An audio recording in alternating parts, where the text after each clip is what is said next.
entre la loi morale dans son universalité et le jugement qui dirige le choix. La raison pratique suit un long parcours. C'est ce que signifie le mot application. Il s'agit de la progressive réalisation de la loi jusqu'à l'intérieur d'actes qui sont par nature singuliers. Sur ce chemin et au seuil du choix éclairé, le jugement de conscience qui rapproche la loi et la particularité des circonstances de l'acte concret tient un rôle décisif. Alors que la saisie de la loi morale est immédiate, un raisonnement parfois difficile est nécessaire pour juger de la pertinence et du mode de son application.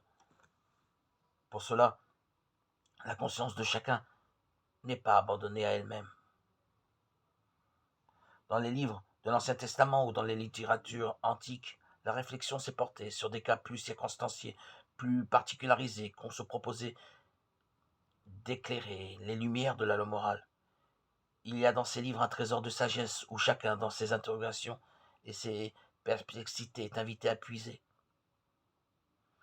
Ce trésor s'est toujours enrichi tout au cours de l'histoire du peuple chrétien, qui n'a cessé de méditer sur l'existence chrétienne à la lumière de l'Évangile. Dans son prolongement se situe le service du moraliste,